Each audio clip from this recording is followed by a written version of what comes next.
बाद हमारे पास कुछ एक और टॉपिक है, अगर हम इसी को ही लें तो ये projection of A on B, मतलब डायग्राम हम यही बनाते हैं, बस उसको एक विजुलाइज कर दिया, बाकी सारा हमें क्लियर है ही, जो हम लेकर चलते हैं, ये ए वेक्टर ले लिया, ये बी वेक्टर ले लिया, और कल वाला जो कंसेप्ट था डिस्टेंस में कि इसकी जो इसके ऊपर प्रोजेक्शन ले रहे थे, तो यहां से भी वही परपेंडिकुलर, यहां से भी परपेंडिकुलर, तो इसकी जो प्रोजेक्शन ये होगी, अब इसने इसको यहां ट्रांसफर करके राइट एंगल ट्रायंगल बना दी। तो ये वही है, प्रोजेक्शन का कंसेप्ट है। इसमें इसके साथ एक बस बच्चों को थोड़ा सा समझाने के लिए भी दिए हुए हैं, जैसे ये इस टाइप में, ये हमारा वेक्टर हो गया, ठीक है। इसी तरह हम इसको भी रिप्रेजेंट कर सकते हैं कुछ इस टाइप में। अब अगर हम बेस है, बेस को थोड़ा ऐसे कर दे, तो बच्चे को सोचने पे मतलब मजबूर करेंगे कि भाई बच्चा खुद सोचे कि जैसे यहां था परपेंडिकुलर था, अगर हमने यहां चेंज कर दिया वेक्टर को, ठीक है, तो इस वेक्टर को उसे उस हिसाब से यहां अब उसे परपेंडिकुलर ड्रा करना पड़ेगा, मतलब ये उसके लिए एक्टिविटीज है बस, उसको लेके अलग अलग। अब मान लो ये बेस यही ले लेता है, बेस लाइन यही ले लेता है, वेक्टर इसकी बजाय यहां ले लेता है, तो बच्चा अपने आप यहां लाइन ड्रा करेगा और देखेगा कि हाँ, जैसे वेक्टर मैं थोड़ा सा ऊपर कर रहा हूं, सेम ही मैग्नीट्यूड का वेक्टर लूं, तो जो प्रोजेक्शन है वो थोड़ी कम बन रही है, और जैसे थोड़ा इससे नीचे आता जाऊंगा, प्रोजेक्शन जो है वो बढ़ती चली जाएगी। थोड़ा इंक्रीज डिक्रीज ये कंसेप्ट भी अगर चाहे तो वो थोड़ा इससे समझ सकता है, मतलब। और ये ग्राफ इतना ही बनेगा, ना इससे ऊपर जाएगा ना नीचे। एक तो बच्चे को ग्राफ समझ आएगा। मैंने अब जैसे प्लस टू के अंदर इनवर्स ट्रिग्नोमेट्रिक फंक्शन स्टार्ट किया, तो बच्चों को दिया है कि आप ये ग्राफ बना के आओ, और इसमें आप ये देखो एक्स में ये कहां तक जा रहा है और वाई में कहां तक जा रहा है, बस वो अपने आप ही देखेगा कि एक्स में ये -1 से 1 जा रहा है, और वाई में ये हमारा 0 से पाई जा रहा है। तो उससे ये क्लियर हो गया कि 0 to pi -1 to 1 cos inverse के लिए कुछ ना कुछ वैल्यू है। अब वो क्या है वो हम बताएंगे कि -1 टू 1 डोमेन है और 0 टू पाई रेंज है। इस तरह ये जो ग्राफ दिया हुआ है हर एक का दे रखा है, सभी का दिया हुआ है, इसमें शायद एक्स का उसी तरह जो साइन इनवर्स एक्स का ग्राफ है वो -π/2 से स्टार्ट होके π/2 तक जाए। ये दो रेड लाइन से एक -π/2 पे रेड लाइन लगा दी और एक π/2 पे, इसके साथ टच नहीं किया, वही शो करने के लिए इन्फिनिटी माइनस इन्फिनिटी, और ये वही है डोमेन और रेंज को इसमें भी वही रिप्रेजेंट कर रखा है। तो इसमें अगर हम y के x के कोरस्पोंडेंस ले, ये एक्चुअली ये रहेगा x के कोरस्पोंडेंस ले, तो ये पूरा x को कवर कर रहा है, इसलिए आप इसकी डोमेन रियल नंबर बोलेंगे कि बच्चा देखेगा तो अपने आप ही समझ जाएगा भाई x में कितना एरिया कवर कर रहा है, क्या सारा कर रहा है, सारा कर रहा है तो डोमेन रियल नंबर होगी। -π/2 से तो थोड़ा ऊपर रह रहा है और π/2 से थोड़ा नीचे रह रहा है, तो जो इसकी रेंज है -π/2 टू π/2 ओपन इंटरवल में, वो हम पहले ही बता ही देते हैं, जैसे सेट के अंदर कि अगर इक्वल साइन यूज होता है तो आप क्लोज लगाते हैं, अदरवाइज ओपन इंटरवल लगाते, वो सब हम कर ही रहे हैं। बस एक जैसे ये दे दिया हमारे पास, ठीक है, और उसके बाद उन्होंने ना ये थ्रेड दे दिए और इसके ऊपर पिन लगा के जैसे आप लाइन को रिप्रेजेंट करते हैं, ऐसे ही हम जैसे बताते हैं बच्चे को कॉपी पे कि इस साइड होगा इसका एरिया, एरो लगवाते हैं, तो इसमें एरो है तो एक साइड यानी इसका जो एरिया है वो इस साइड होगा, और जब दूसरी लाइन लगाएंगे, अब मान लो इस लाइन के 3 पार्ट बन गए, तो एक पार्ट हम इधर कर देंगे, एक यहाँ एक यहाँ, और जब देखेंगे कि जितनी भी हमने लाइंस ड्रा की हैं वो सारे उनके जो ये जो एरोज हैं सारों के किस साइड को करते हैं, इंगित करते हैं, अगर जिस साइड को वो एरो इंगित कर रहे हैं सभी के, वो हमारा एरिया होगा, वो फिजिबल रीजन होगा, जो आप फिजिबल रीजन की बात करके जाए। तो इस तरह इसमें और भी दे रखी हैं कि ये लगवाओ बच्चों से, वैसे तो ये कुछ ये हमारा दे रखा है जो हम एज ए वेन डायग्राम समझ लो, ये वेन डायग्राम है, इसमें इसने ये जो पूरी जो स्क्वायर शीट है इसको ए मान लिया और बीच वाले पोर्शन को बी। अब अगर हम बी पोर्शन हटा दे तो ये माइनस बी हो गया, ए माइनस बी, उसको फिर यू मानना पड़ेगा, लेकिन इसमें बच्चा ए पढ़ रहा है ऊपर, नहीं यू नहीं दिया, मतलब ये पूरा सेट इसने ए मान लिया, ये बी है, तो अब अगर ए में से बी हम कट कर देंगे तो ये ए माइनस बी हो जाएगा। अच्छा, दूसरी बात ये और किस चीज को रिप्रेजेंट कर रहा है? ये रिप्रेजेंट कर रहा है सबसेट को और सुपरसेट को। B subset of A superset of B. तो ये तीन बातें इससे क्लियर होती है। एक तो ए माइनस, तो टॉपिक वाइज ही आप ओपन करते हैं और उसको यूज करना। जैसे मेरे को पिछली बार, ठीक है, इस बार मैंने इनवर्स ट्रिग्नोमेट्रिक फंक्शन करवाया, उसके अभी पता है कि उसका क्या पर्पस है जो दिया हुआ है। बाकी हमारे पहला चैप्टर था मिसलेनियस एक्सरसाइज का, लास्ट क्वेश्चन, लास्ट एग्जांपल था, जिसमें हमें वो सेट का, जिसमें था कि इनका सम निकालो, शायद 4 3 7 और 2 9 ही आता था आंसर। ये सिर्फ उसी स्पेशल एग्जांपल के ऊपर है बताने की। उसमें ये बीच वाला जो ब्लैक कलर का है, इस पे आई थिंक 3 लिखा हुआ, 7 लिखा हुआ है, इस पे 6, इनका जोड़ 13 दिया हुआ है, या जो भी था ये क्वेश्चन हमारा। तो ये सारा स्पेशल उसी एग्जाम्पल को समझाने के लिए।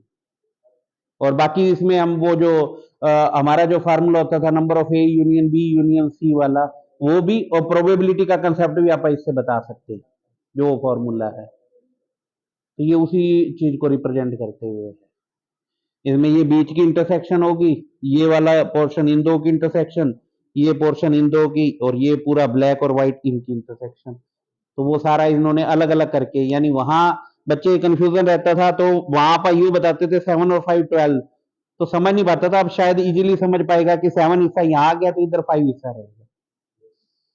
तो ये उसी चीज को रिप्रेजेंट करता है। इसमें इसने 3 शेप दे दी हैं, क्यू आर और एस, ये तीनों अलग हो जाती हैं। अब इसमें जब हम बताने के लिए बच्चों को बताते हैं, ये आपका सेट बी है, और इसको अगर मैं इसके साथ ले लूं तो ये आपका सेट ए है। तो ये सेट ए है, इसके साथ ले लूं तो ये सेट बी। अब ये हिस्सा इधर भी लग रहा है और इधर भी लग रहा है, ये इंटरसेक्शन है दोनों का कॉमन। और जब इनको हम मिला रहे हैं तो ये हमारी यूनियन बन जाता है। तो ये यूनियन और इंटरसेक्शन को रिप्रेजेंट करने के लिए दे रखे हैं। हाँ, ये ए माइनस बी हो जाएगा हमारा, और ये जो होगा ये बी माइनस ए हो जाएगा। बी माइनस ए और ए माइनस बी, फिर उसमें सी। तो ये बता रखा है, सबसेट का कह लो, सुपरसेट कह लो, उस टाइप में वो पिन्स इसमें लग जाएंगी। उसके बाद ये वायर्स हैं, बच्चों को दे दी जाए कि आप जोड़ो, 1 1 बना के देखो, मैनी 1 बना के देखो, रिलेशन बना के दिखाओ, फंक्शन बना के दिखाओ। एक एक्टिविटी होगी बच्चों के करने के लिए।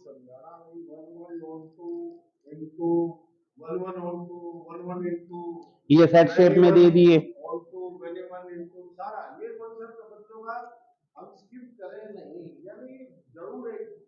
रेंज भी थोड़ा बता सकते हैं भाई, जो इधर वायर आपने जिन जिन पॉइंटों पे अटैच है वो डोमेन के पार्ट हैं, इधर है वो रेंज है। 1 1 ऑन टू मैनी 1 इनटू सब, इससे बच्चों को अगर हमने समझा भी दिया उसके बाद इससे बना के देखो, कोई 1 1 का बना के देखो, या वैसे ही बच्चों को दे दिया अगर हम कि बनाओ, इनको आपस में जोड़ो, बच्चे जोड़ के आएंगे, तो आप ये कह सकते हैं कि ये बेटा रिलेशन है, ये बेटा फंक्शन है, इसे हम 1 1, तो वो देखेगा अभी मैं कहां कहां क्या कर रहा हूं और क्या बन रहा है। इन्वर्स भी करा के देखो। हाँ, इन्वर्स हमें तो यही करना है। हो गया इन्वर्स, इन्वर्स हो गया। जो सर कल जिक्र कर रहे थे, पोलर कोऑर्डिनेट और complex number, real axis, complex, ये जो इमेजिनरी एक्सिस, इसके बारे में, कॉम्प्लेक्स नंबर के बारे में सारा पता लगेगा। और इससे आप मॉडल्स के बारे में भी बता सकते हैं, और कंजुगेट भी बता सकते हैं कि इसका कंजुगेट नीचे की तरफ कैसे बनेगा, इसका कंजुगेट इधर नीचे की तरफ बनेगा। यानी conjugate is like a mirror image. भाई अगर बीच में मिरर मान ले तो जितना ऊपर है कंजुगेट उसमें, तो वो सारी चीज इसमें एक्सप्लेन की जा सकती है। मतलब ये उसका विजुअलाइजेशन है। इसमें ये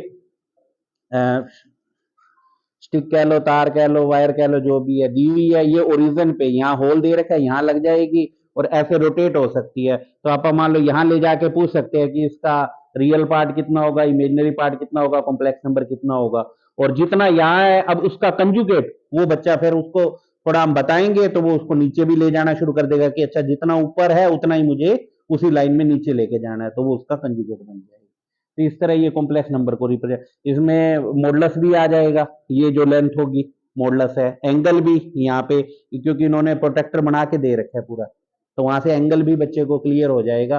कुछ के एंगल वो इसमें से देख के भी पता लगा सकता है कि क्या एंगल रहेगा, क्योंकि इसमें ये भी दिए हुए है, एंगल भी पता लग जाएंगे। मतलब पोलर फॉर्म वो बिना कुछ किए इसकी फॉर्म से भी बना सकता है अगर वो चाहे के लिए। और एंड का कंसेप्ट इसी तरह एक इसका और का भी था, वो नहीं आ पाया, ये एंड से रिलेटेड है। तो जो आप एंड का यूज करके चलते हैं, एंड में है कि हमें सारे काउंट करने होते हैं, और में है या तो इधर का काउंट करेंगे या इधर का काउंट करेंगे। जो मोस्टली प्रॉब्लम आती है कि हम मल्टीप्लाई का यूज करें या प्लस का यूज करें, और के लिए आप प्लस का यूज करते हैं, एंड के लिए आप मल्टीप्लाई का यूज करते हैं।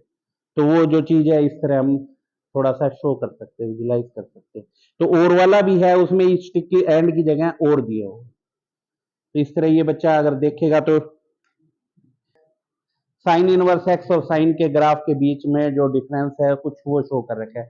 बाकी मैंने अभी तक इसको ग्राफ के अंदर भी डिफरेंस दिखाया गया इस फिट के अंदर। इन्होंने दो होल ले लिए, अब अगर हम इसे नीचे ले जाएंगे तो आधा एलिप्स बनेगा, पूरा नहीं बनेगा, और ऊपर वही चीज लाएंगे तो पूरा एलिप्स बन जाएगा। और वैसे एक्चुअल में ये इसको एज ए हम जनरेटर के तौर पे यूज करेंगे, जब बच्चे को हम बताएंगे जनरेटर के तौर पे कि हमने ये दो फिक्स है, हमने इसे जनरेटर के तौर पे ले लिया और इसको अब हमने रोटेट करना है। जब ये पूरा रोटेट करेंगे तब ये एलिप्स बनेगा। उसके बाद हम ये बता सकते हैं कि जो इनके बीच की जो डिस्टेंस है इसे हम मेजर एक्सिस, अगर ये स्मॉलेस्ट है तो माइनर कह देंगे, अगर ग्रेटेस्ट है तो मेजर कहेंगे।